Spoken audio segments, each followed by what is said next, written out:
Okay, we've started. I would like to now hand over to the Mayor of Hounslow, Councillor Curran, for his opening address. Councillor. Okay, thank you very much, team. All right, good morning, ladies and gentlemen. I'm Councillor Curran, 56th Mayor of London Borough of Hounslow.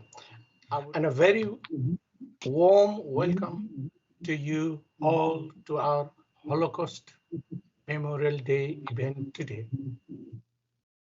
I want to welcome and thanks to Lambton School for joining us and taking part. And our dear friend, Basil and Penny Man and Charanjit Singh, who have once again kindly contributed to today's event. Thank you to both.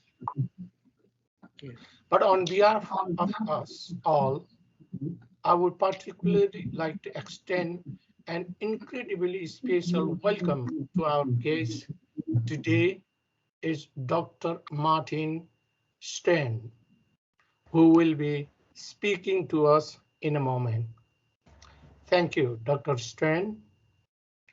Hounslow is enormously proud to hold this event to mark Holocaust Memorial Day.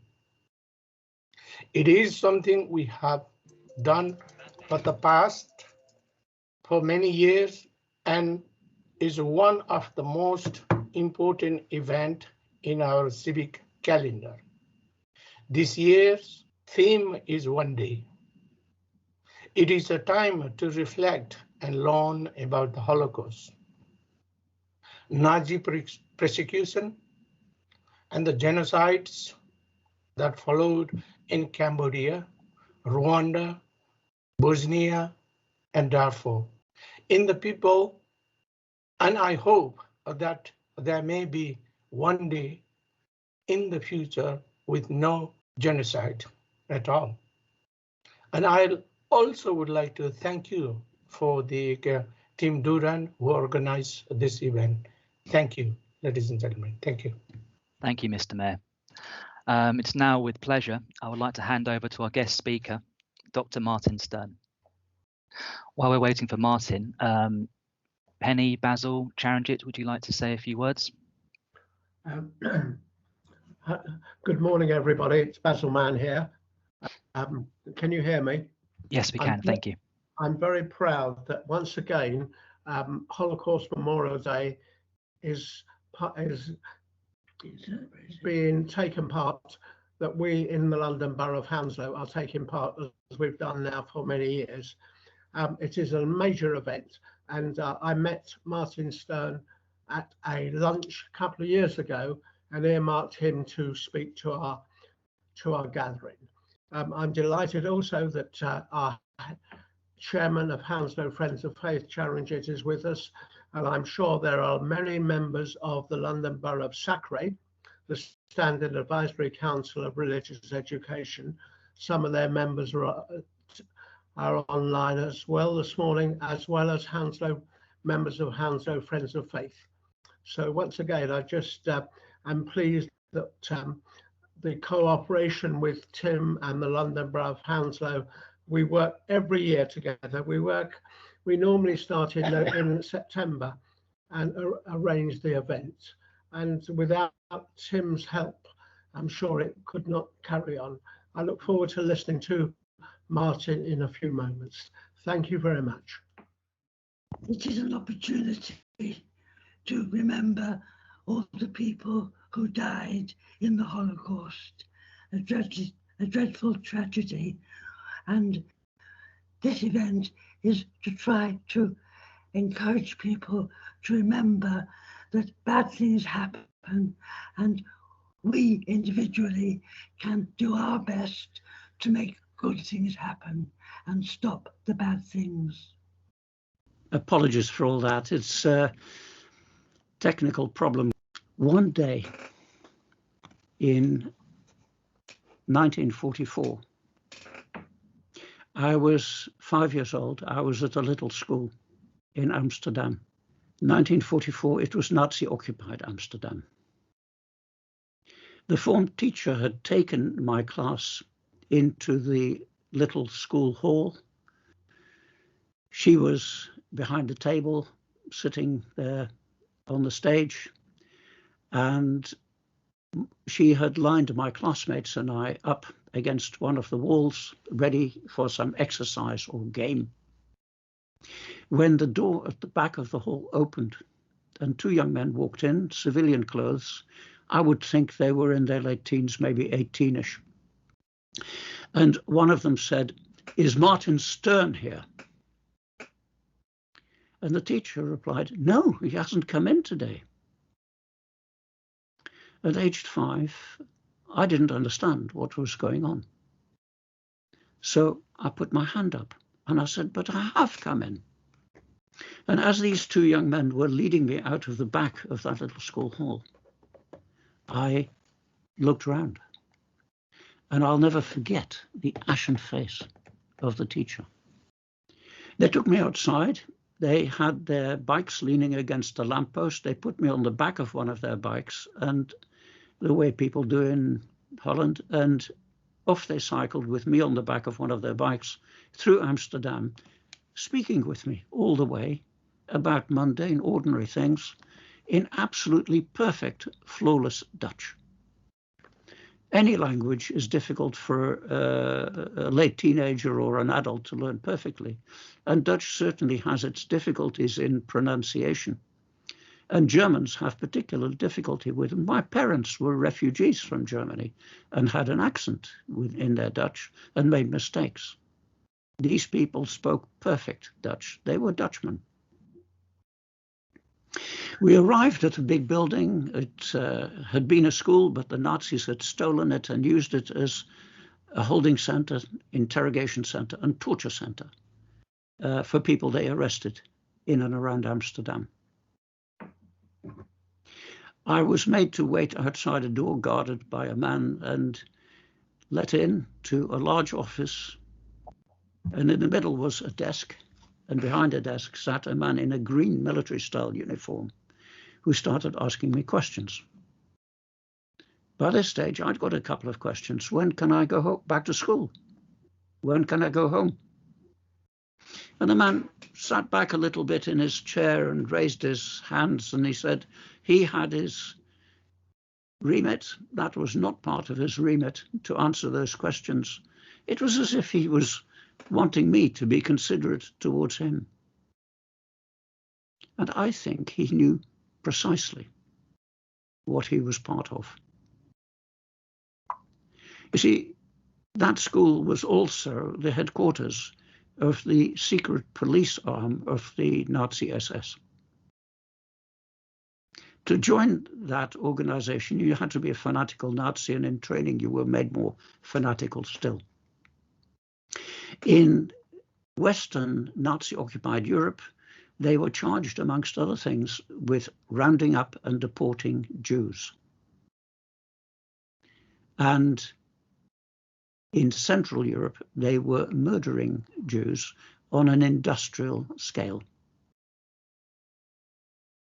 This guy, in what I now know had been the headmaster's office, so the biggest office in the building with just one desk in it, he was certainly not the most junior guy in that organization I've known. As soon as he'd satisfied himself that he'd caught the right little boy, he ordered a man who'd been waiting by the door to take me out. So I was taken into a school corridor, doors off each side, all shut, except one. And as I was led past this one open door, I could see through it into a smallish classroom. On the far wall was a map. And standing there, looking at the map, was a man, one man, whom I knew. I'd been living with him for 2 years and his wife, near the centre of Amsterdam. As it happens, I didn't know about it, but it was 3 blocks away from where Anne Frank was hidden at the same time. My circumstances were very different. They couldn't physically hide me. They just had a small flat. But That's just how it was. I only found out that fact later. So I called out to him, and I wanted to run up to him and ask him what's going on. But I was dragged away. That's all they wanted. They wanted me, a 5-year-old, to betray the fact that I knew him so well that I could recognize him from behind when I was not expecting to see him in that building. So that he, under interrogation, couldn't deny that he and his wife had been looking after for 2 years the little son of a Jew. So how things did get to that point? Well, my father was Jewish. He was born in Berlin in 1911. His dad, my granddad, owned with someone else a big clothing firm that made ladies' coats and dresses and sold them in the fashionable center of Berlin and exported them all over Europe, and were planning to export them to the United States. A very successful business. And my grandparents were quite wealthy. They lived in a beautiful architect-designed villa in a lovely outlying district of Berlin. House full of Chinese antiques, which my grandmother loved and was expert on. And on the wall they had a Van Gogh and a Klimt and a Matisse. They were serious art lovers. Those paintings were nothing like as expensive then, but they were considered expensive all the same. And my grandparents realized it was worth having those pictures on the wall, that they were wonderful, when not everybody knew that. My dad, of course, being born 1911, was only 3 when the First World War broke out, too little to be a soldier fighting against the British, French and Americans in the trenches. But he had a much older brother who was old enough and who was a soldier in the Kaiser's army in the First World War, and may have shot relatives of people in this event. I don't know. He was a lovely and extremely peace-loving man later in his life when I got to know him, but he was a soldier in the German army. Well, a fat lot of good it did. Come 1933, Adolf Hitler was appointed the equivalent of Prime Minister of Germany.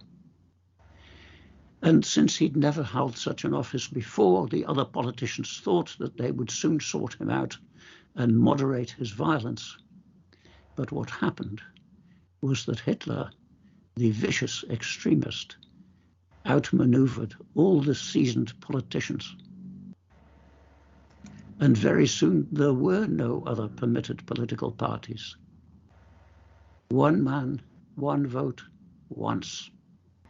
Very soon the first concentration camps were opened and used at first for opponents of the Nazis. Laws started to be passed discriminating against Jews. In the end, there were more than 2,000 laws passed by German parliaments discriminating specifically against Jews. Part of that was duplication of laws between different states within the federal structure of Germany, but 2,000. In 1935, those laws were intensified with a set of laws called the Nuremberg laws. My father had fallen in love. He was an architect by now, and he'd fallen in love with one of his fellow students when he'd been a student. Not Jewish, but she was fiercely anti-Nazi. On one occasion, she was spreading anti-Nazi leaflets, and her little suitcase accidentally opened, and the contents, the leaflets, spilled all over the floor, right next to a Nazi brown shirt. The normal course of events would have been arrest and concentration camp. But the person who told me the story said she was a pretty girl, and the brown shirt just helped her put those leaflets back in the suitcase. If he hadn't done that, I would never have been born. For a Jew and a non-Jew to marry in Germany meant being arrested public humiliation in the streets and concentration camp. My parents fled to the Netherlands, which had been neutral during the First World War and were determined to be neutral during any conflict that might come up. But the Nazis didn't care. They invaded anyway. And the Dutch, who had saved a lot of money by not arming themselves very much, couldn't defend themselves. It probably would have been difficult anyway.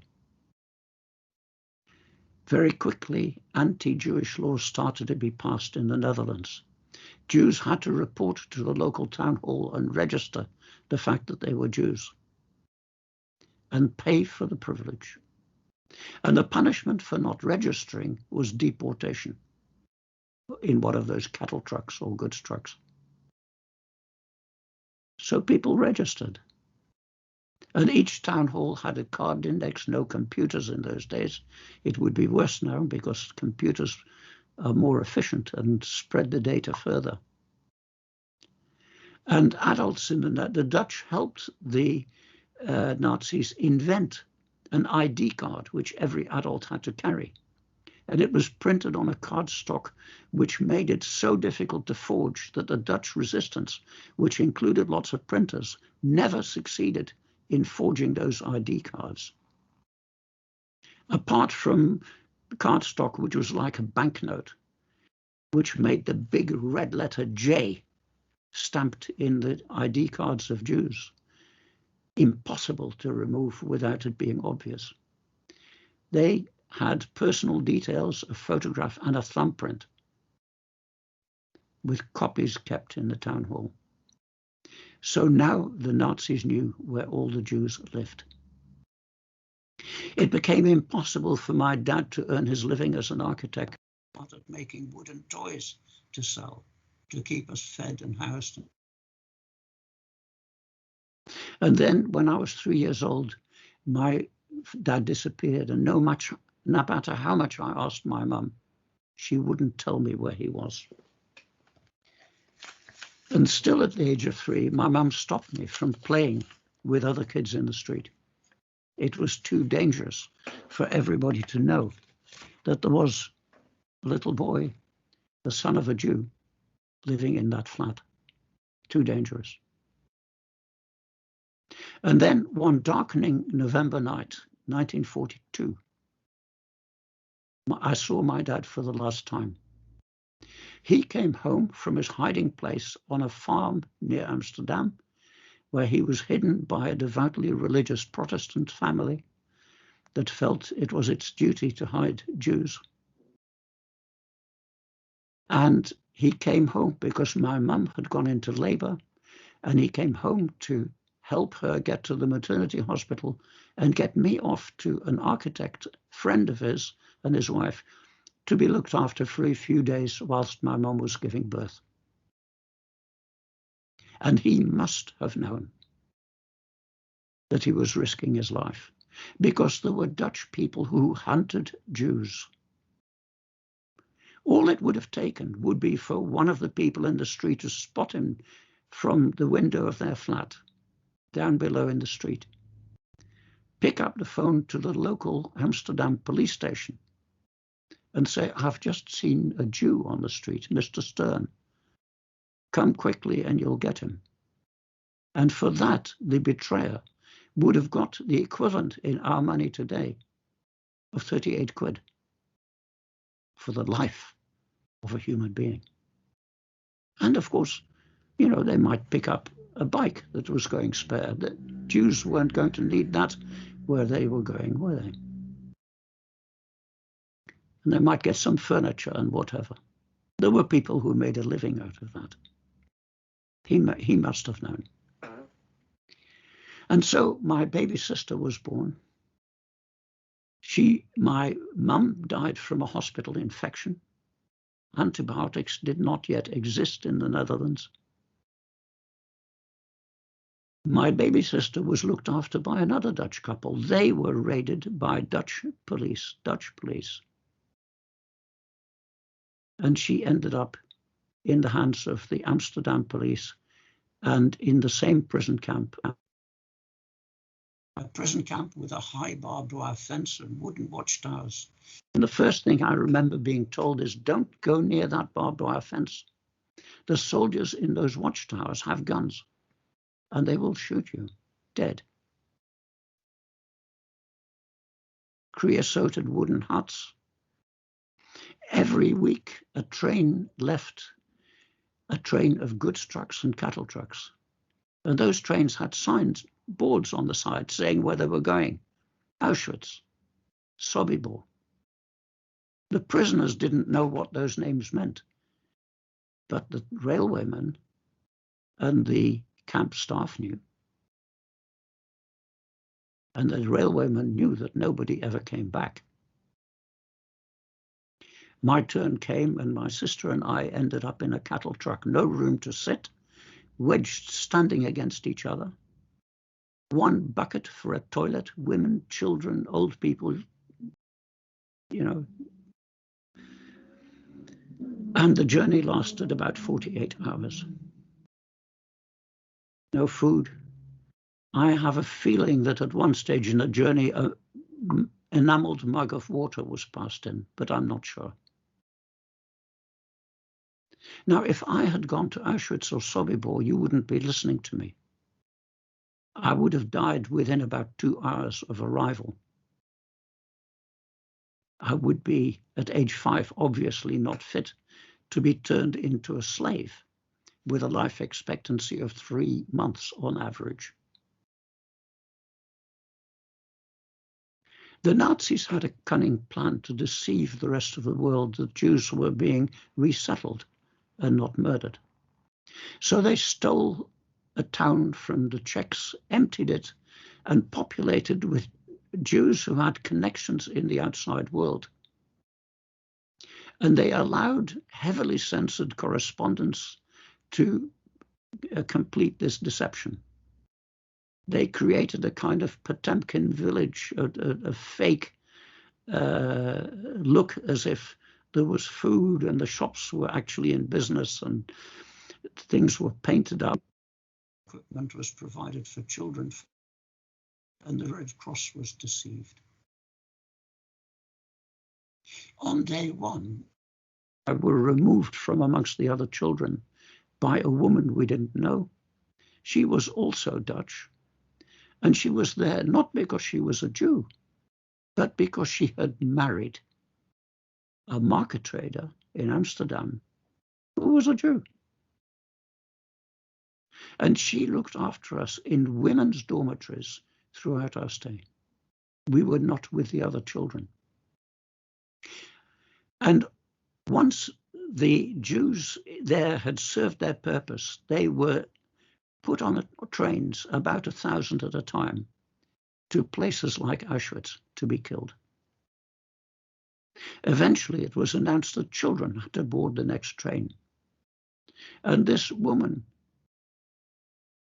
guessing correctly that the train would take us to our deaths, decided she couldn't do that without coming with us. She didn't have to get on that train. She was not a child. And there we were, waiting in the assembly place. It had been a children's dormitory, crowded with children. Names read from a clipboard, children left through the door, until the 3 of us were left. This lady, Mrs. de Jong, she used her non-Jewish maiden name there. My baby sister, Erica, and myself. Eventually, after spending hours there with her, this lady in great fear, because if she'd missed hearing our names, she was for it. And if she'd opened the door without an order, she was also for it. But it was getting dark, and very cautiously she crept out of the door. The train had left. Why our names were not called, I don't know. But she'd saved our lives, I think, by removing us from amongst the other children. And in other ways, she stole food for us. If she'd been betrayed to the SS, that would have been the end of her. She worked in the kitchens. and in other ways she risked her life. Well, the Nazis lost the war, and eventually we arrived back in Amsterdam after a horrific journey back, even after liberation, during which my sister fell out of an army lorry, would you believe it, at age 2 years at that stage. And the day after we arrived back in Amsterdam, we were taken from this wonderful lady and denied all further contact with her. I found her again in the 1980s. I took a holiday to see if she was still alive and was reunited with her by the Dutch Red Cross, which still had the details of who she was and knew where she lived. Now, after the war, people said never again. There have been dozens of genocides worldwide since, some which everybody knows about and a lot which everybody doesn't. We're not good at never again. This is not all about Jews. In addition to 5.3 million to 6.2 million Jews, 6 million non-Jews were killed much the same way, because they were opposed to the Nazis, because they were communists, because they were homosexual, or because they were Jehovah's Witnesses, or because they were Polish, etc. Disabled people were killed by the thousand because it was uneconomical to feed them. Soviet prisoners of war, 3 to 3.5 million, starved to death. I know we weren't great friends with the Soviet Union and with Russia now, but they were human beings. This is not just about Jews.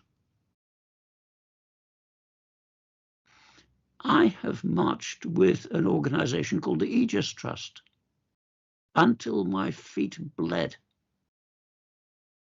literally, to protest against the treatment of Muslims in Darfur. I care about that. We need to care about each other, not just about our own group. That's terribly important. Mass killing of humans by humans has happened since the dawn of history and before.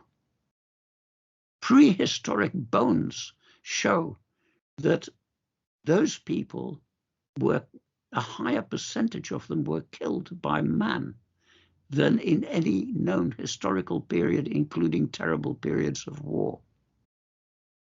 Mass violence between humans is older than history. Why? And we spend a lot of our time teaching kids, as I've just done, about what happened within living memory of the older people amongst us. And it is important to know about the past, but there is more. We need to understand more about why it is that people do such things. Initially, the thought was, well, Hitler was just a monster, Stalin was a monster, and so on and so on. But all the research, all the work that has been done to study this shows that almost entirely the people who commit these horrors, and many of you will have horrors that have affected your ethnic group. I'm looking at people and I'm thinking of specific events. Most of the people nearly all the people who commit these horrors are not mad.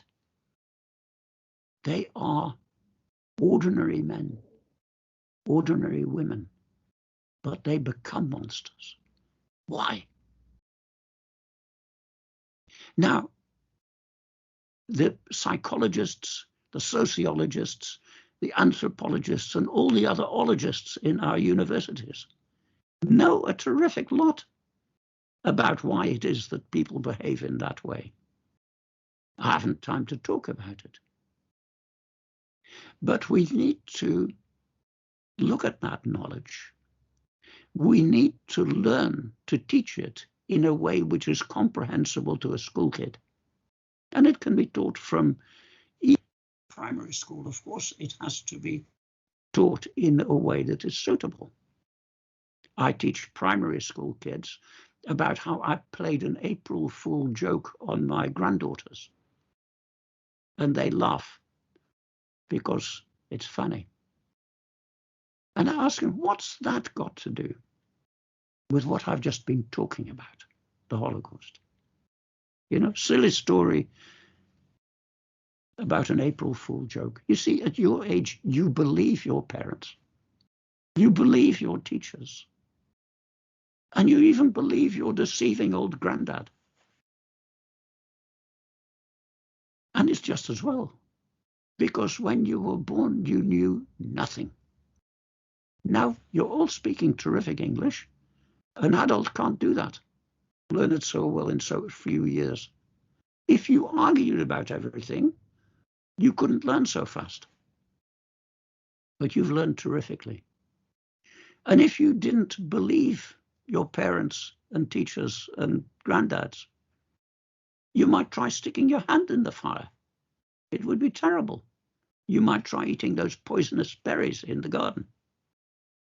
Very important, you believe the older people who are bringing you up. Later on, you'll disagree with your parents. And eventually, you'll agree with some things and disagree with others. But at the moment, you're very trusting, and there's an extremely good reason for it. But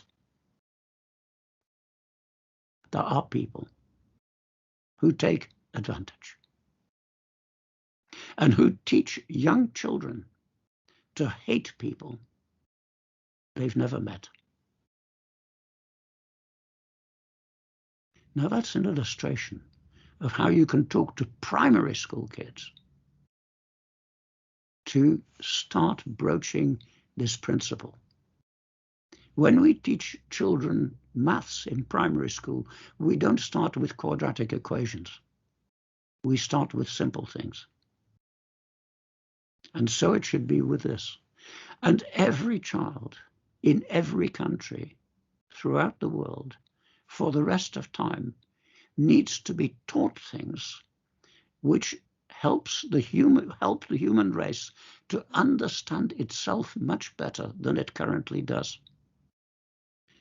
And that, in addition to knowing history, is a vital component of making the future world a better place than it was in the recent past, and a better place than it is now. Thank you. Martin, thank you. Thank you very much.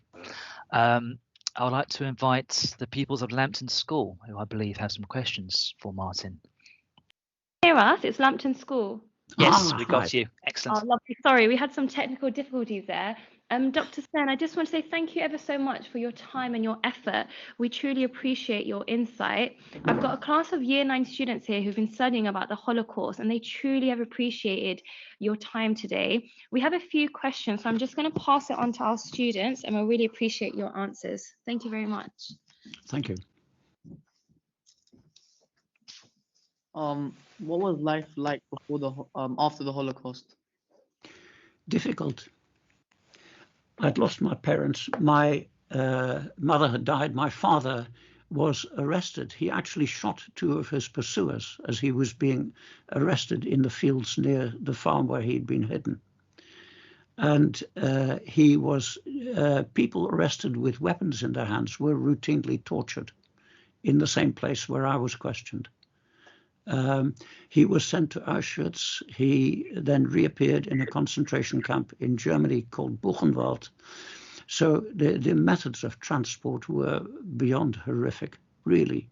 You know, either death marches or an open coal truck in the middle of winter in Auschwitz clothing, just a single layer. I mean, really horrific. People died in large numbers, even in the coal trucks. And he died, according to the records, on the 25th of March, 1945. And my sister and I were looked after by people who were not our parents. My sister was spoilt rotten. I can understand how that happened, but it didn't do her a great lot of good for the rest of her life. It made her very difficult to live with. And I started off with the woman who'd looked after me during the war, who I loved and who was wonderful and remained a wonderful friend to the end of her life. Actually, her portrait is behind me. You may just be able to see a little glimpse of it over my shoulder. But then I moved from household to household to household, and each move became more problematic. And although in a material sense, I was treated very well, in an emotional sense, I was emotionally abused, not sexually abused, but emotionally abused, seriously. And life is still difficult because one difficulty leads to another. And this makes me mindful of other people who as children have had really difficult experiences, because I'm not unique in that respect. And I hope it makes me a bit more understanding of other people who have had extremely difficult childhoods. So just because we're liberated doesn't mean we lived happily ever after. It was a very good question. Thank you, Dr. Stein. We've got another question here. Do you still feel that you are unfairly treated in today's world? Well, in a way, yes. I mean, you know, I came to Britain in 1950, not being able to speak English. I couldn't follow the lessons in school. You know, I do my best. I try and get by in English. But I went to wonderful schools. I went to Oxford University. I trained in medicine. And I can't tell you how much I loved, you know, helping people with health problems. It was mentally challenging, and it was a very rewarding thing to do. The conditions under which we had to work was another matter, but so I've been extremely lucky. I'm married, I had 3 children, I've got 7 grandchildren who, for some reason that I don't understand, each belong to the class of the 7 most wonderful children in the universe. But at the same time, life has been difficult, and it still is. So there is good and there is bad. Thank you. And next question. After surviving the war, did you fear facing the same again? Sorry, after surviving the war, did I? You see these people again. The teacher at the school, I never managed to find. It's partly due to lack of effort on my part. I was fully stretched trying to be a doctor and so on. I can make excuses, but I feel ashamed of that. There it is. The lady who had saved our lives in the prison town, I found again in the 1980s, not long before she died of breast cancer. And she was still a wonderful woman. And I absolutely loved her to bits, and she still loved us. It had broken her heart to be separated from us. It was a horrible, cruel thing to do to her. The lady who had me in her house, and the man I saw from behind, by the way, was murdered in Neuengamme concentration camp near Hamburg in Germany. His wife got just his spectacles back with a lying false death certificate. That was normal for the Nazis. That's what they usually did. Again, contact with her was broken off for many years, but late in her life, I made contact with her again, and we became the most wonderful friends. And, you know, I just can't tell you how much I love her and her memory. So it was a mixed picture. Thank you, Dr. Stein. It must be really difficult to talk about that, but we really appreciate that, and we're really glad that you were able to meet again. And we just have 2 more questions, if that's okay. Okay, thanks. If the Holocaust never took place, what were your hopes, aspirations for your future? Well, if the Holocaust had never taken place, and if Nazism had not seized power in Germany, I would have been a German, like my grandparents and my uncle who fought in the German army. I would probably have been a loyal German. And I don't know what I would have done for a living. Life would have been entirely different. I can't tell you how grateful I am to have been allowed into Britain. How grateful I am to have been given British citizenship. Although I was born in the Netherlands and was like any other Dutch kid, the Dutch never gave me Dutch citizenship, Dutch nationality. I arrived in Britain stateless. And at the age of 16, I had to be naturalized. Okay, I mean, I had to go to the police station in Manchester, and my aunt and I couldn't find the right office, and nobody could tell us where we had to go. And eventually we found the door. It was on the door, it said, firearms, explosives, dangerous drugs, and aliens. I was an alien. They wouldn't dare to do that now. But it's quite funny, really. Thank you. But yeah, nobody can, you know, this is called in history, people try not to speculate about what would have happened under different circumstances. It's called a counterfactual idea, and historians are not very fond of it. Thank you. We have one last question. What did you work as after the Holocaust? Well, I became a doctor. I became a hospital specialist, an immunologist specializing in asthma and allergic diseases. And that was a very, very satisfying thing to do. On the way, I did all sorts of things, kidney medicine and endocrinology, a fascinating and varied career. That's what I did. And then when I retired, some people at the National Holocaust Centre in Nottinghamshire decided they could exploit me and put me on a stage and said, tell them your story. And I've been doing that ever since. But in teaching, I also learnt.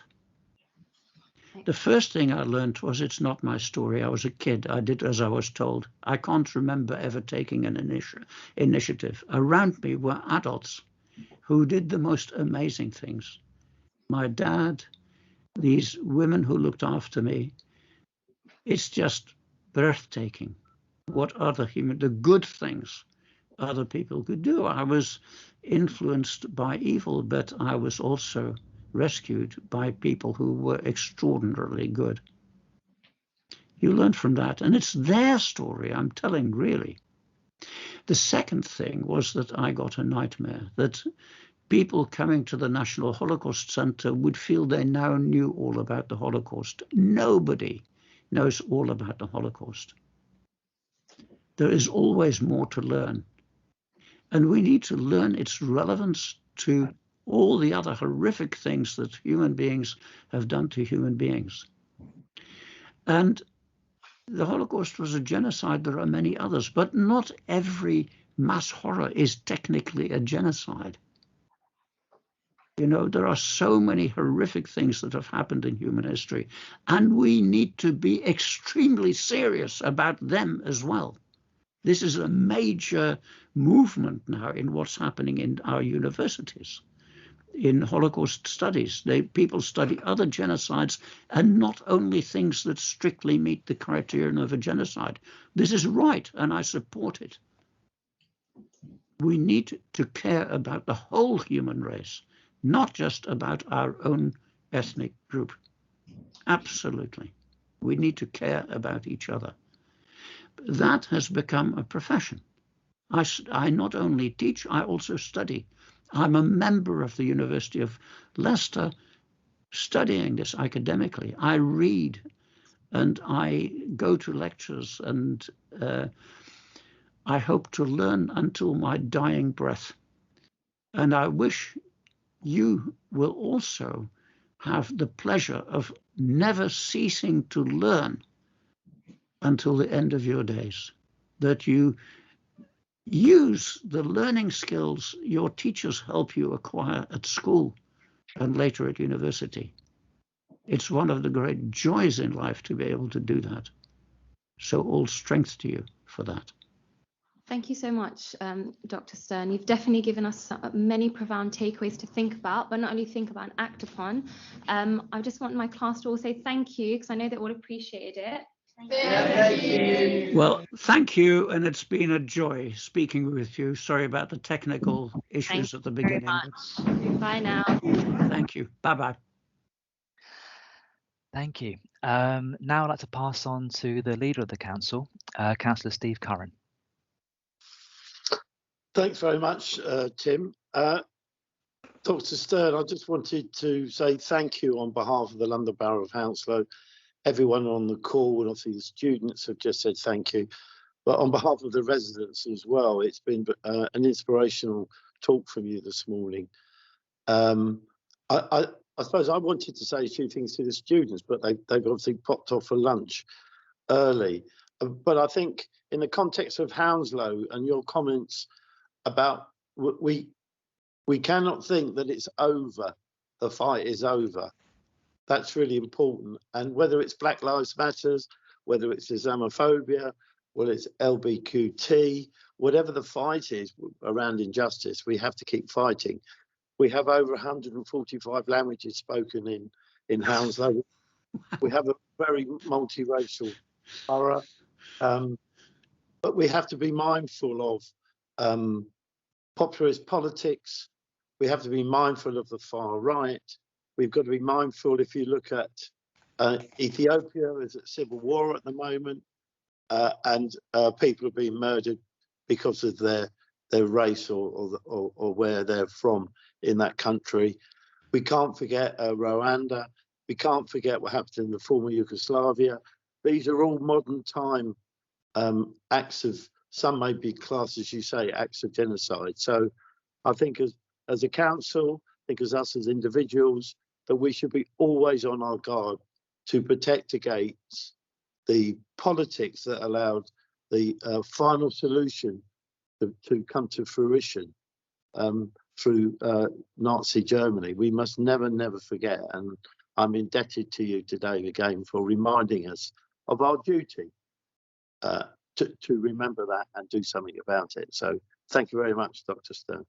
Well, thank you so much. I mean, I would echo those words. And if the pupils have left, but what I would say to them is, if there's somebody who is of a group that you don't get on with, get to know one, befriend them, talk with them, exchange views politely, with consideration. Get to know the viewpoint of the person who is foreign to you. Get to know them. Thank you both. Well, that brings our event to a close, I'm afraid. I'm going to stop recording, and I want to thank everyone for